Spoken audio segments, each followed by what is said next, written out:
Alright folks, today I'm going to show you something that, another thing that's been requested a lot. So we're going to start this out kind of cool like. This is a box of planes labeled, here we go, A.L. Lamel. A. Lawrence Lamel, who was a doctor down in the Charleston, South Carolina area, lived there many years, and was pretty serious about indoor flying there for a while. And so I've got virtually all of the planes that survived from his estate. So some pretty cool stuff in here in that Larry accumulated planes from other people in addition to his own. So let's see if I can open this up. This was, here we go. And there's also some planes I accumulated. So what I'm going to show you, I'm not going to dig real deep in here, but this wing, I think, is, in spite of the damage it incurred along the way, is still a thing of beauty. Yeah, look at that. These colors just gleam. So this is a classic easyb. I do not know who made it. It may have been one of Larry Kozlik's. I don't know. Larry is still around with us at this point. He's in fairly poor health, but he's still around. But anyway, I wanted to show you some of the features.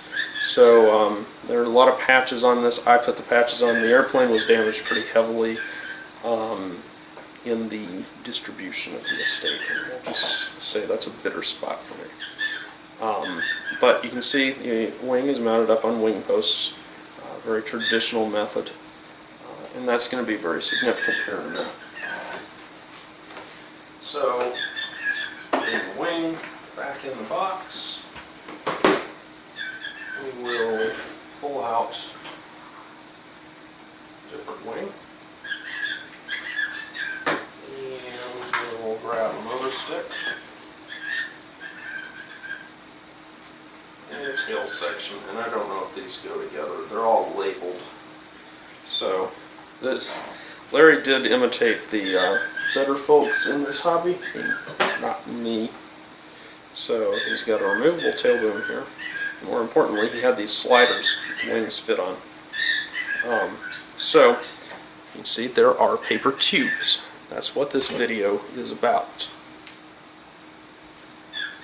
So, there are mating paper tubes here on the fuselage, and the wing slides down in them, like so.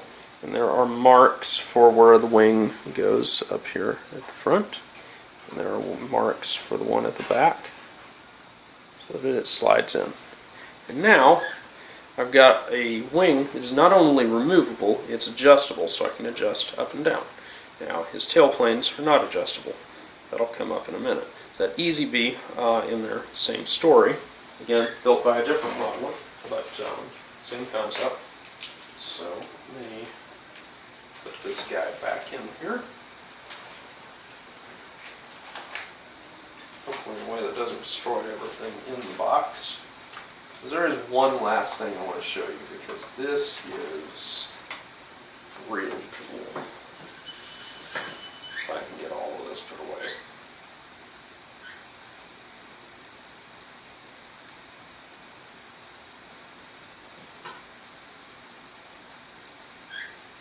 And better not put that wing in quite yet. So this is a mini stick. Y'all have seen mini sticks before. What's special about this mini stick is it was built by a fellow by the name of Sandy Downs. What is the significance of Sandy Downs, you ask? Well, Sandy Downs was a member of Thermal Thumbers of Metro Atlanta, which was not the only club he participated in over the years. He was a master builder of primarily outdoor models, but he was very good at indoor as well. Significance of Sandy Downs, though, was that he was a P-51 Mustang ace in World War II. And one would think that would set a person's accolades right then and there. But like many of the highly skilled of his generation, he did not stop there. After the Air Force put him into a desk job, yes, after he became the Air Force, he left and found himself a gig at Lockheed. And his reputation spread enough for a particular individual to notice him. And that individual approached him to design a hydraulic pump. Sandy successfully designed a working hydraulic pump to that individual's constraints, and that hydraulic pump proved successful. As a result, Sandy Downs and his everything at his desk were confiscated and moved to a secret building on the Lockheed campus called the Skunk Works.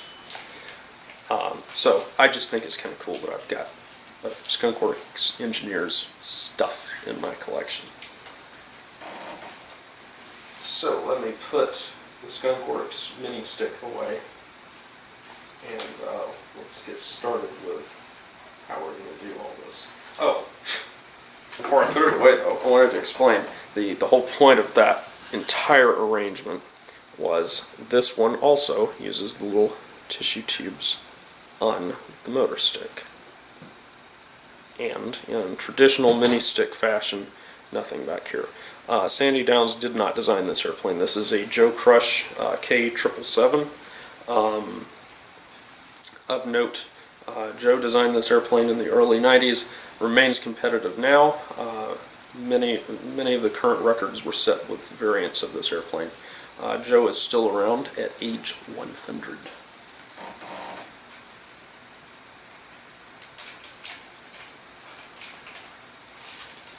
And if I can get this back in the box without damaging it or the other planes in the box.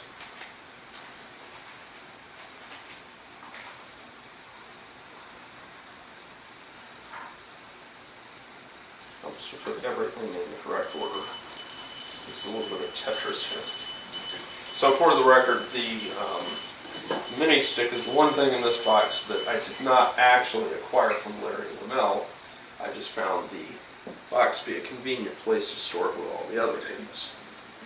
So, last explanation in this video before I finally get around to explaining why in the world, how in the world we make these.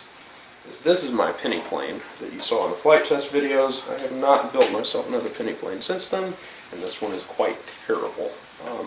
Although, with a bigger prop at the 2017 Nationals, takes me a minute, I did win open penny plane with it with a flight just under 10 minutes. As opposed to like 7 something in regular penny plane. So what I was going to show you, I already did it already. So tissue tube. Notice the tube is on the wing. This is the way I recommend doing this, and I'll explain why in a second. So everything fits in place. So what I've done is I have sanded those wing posts to fit very smoothly. Now, on the back I have the same arrangement. So y'all have seen these in, I mean, this is the same arrangement we use for our Science Olympiad airplanes and whatnot. Because I've just got these that slide on here. And maybe. There we go. So, that's just the general arrangement. You can see this airplane's been patched up a lot. I've crashed it quite a bit lately. I mean, it's just kind of sad. But anyway, setting that aside.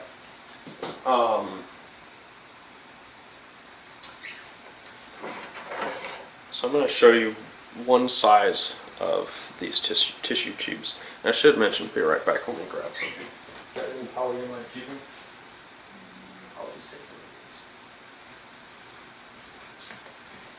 Parts packet from a senior flyer that Hope is in the process of packing up. This is polyamide tubing, so if you can buy this in the sizes you want, it's usually a lot of it's usually a little heavier than tissue tubes, not a whole lot. But the cool thing is you don't have to make the tubes. They're there, consistent sizing every time. Just a thought.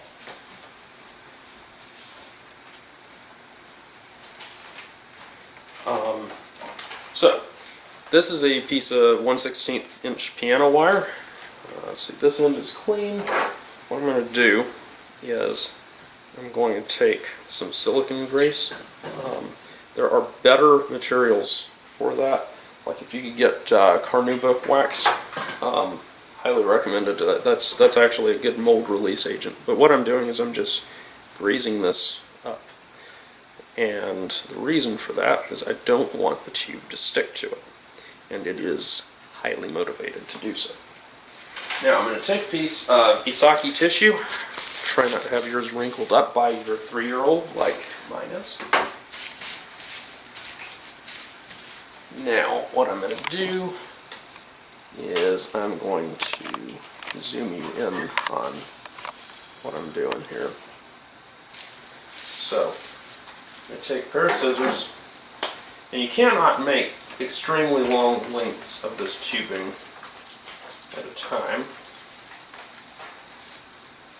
I'm going to try to max out the usable length here. Alright, so I've got this little square rectangle, sorry about it.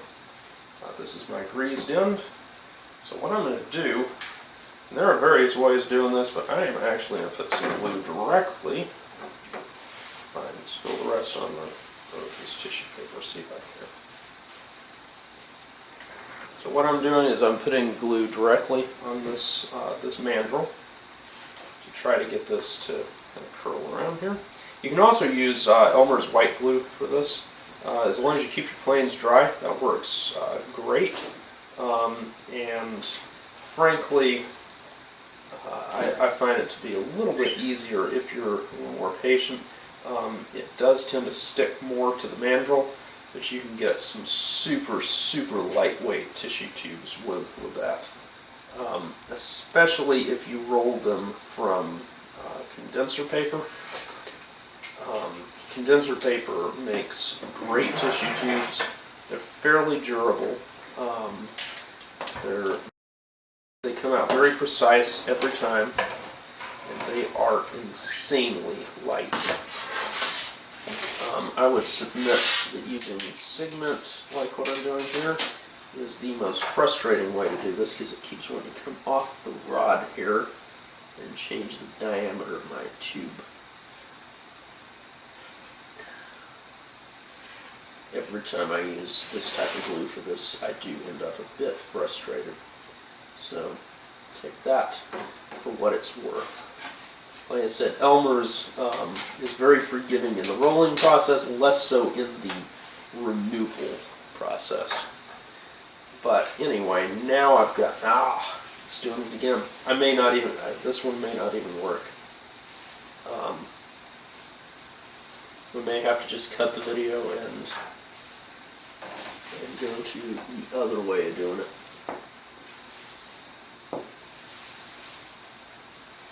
Nope, that one is not taking at all. Let's see if I spiral it. Will you do it now? Will you stick finally? Alright. So what I'm doing is spiral wrapping it kind of diagonally like this. Now it's holding in there. It's not great, but like the ends are going to be completely off diameter and unusable.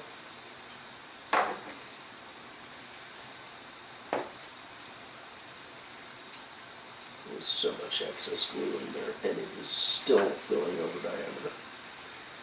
But you'll still get something out of this. So I'm going to trim this off because you only need 2 layers.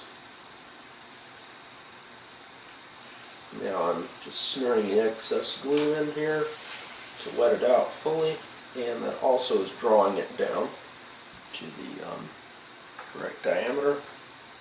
And now I can grab it by the end here sometimes. This one's not going at all. This tube may be completely trashed actually. There we go. as I'm trying to hold. Well, never mind.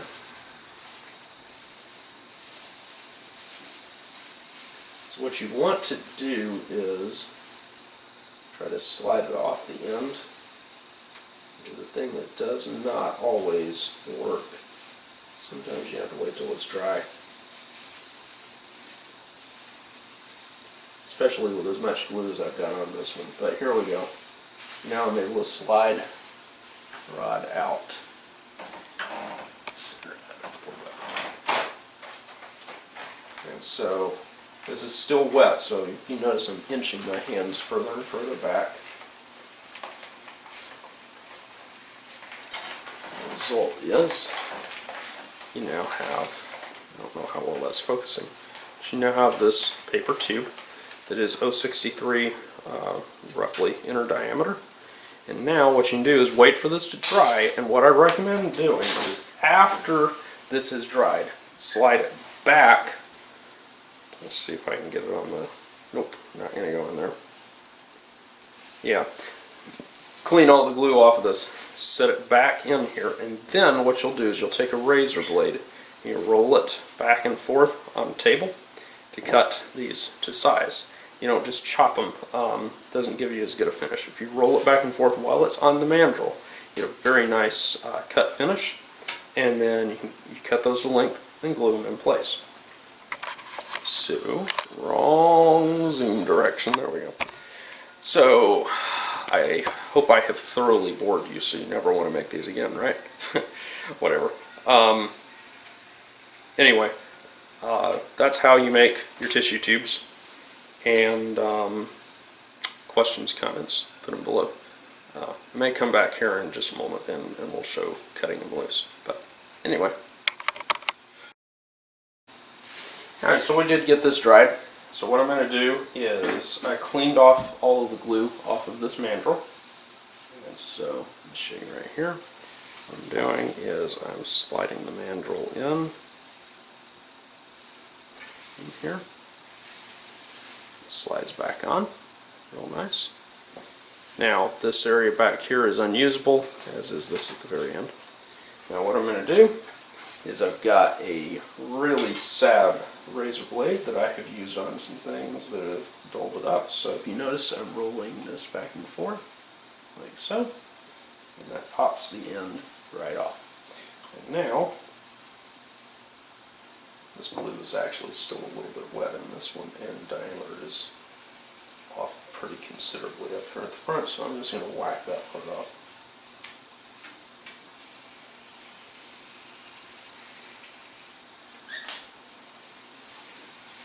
So, now let's say I want a piece that's a tissue tube, pair of tissue tubes that are about 1/4 of an inch long. Roll back and forth, slide that off, roll back and forth, slide that off. Now, there we go. Let's see if you can see that. There we go. So I can slide this off of here. Again, it's still wet, so it's still a little wonky here. There's a little bit of a fraying on the end of that one, but that's okay.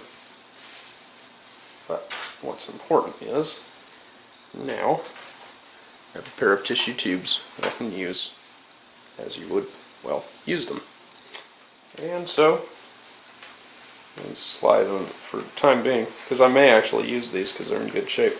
I have no idea what I'll use them on, but now I have them. And so, on that one goes a bunch of glue on here. It's probably coming from off the insides of the tubes because of how much glue I wasted making these. Just bite the bullet, make them out of Elmer's glue. But anyway, tube going back on mandrel.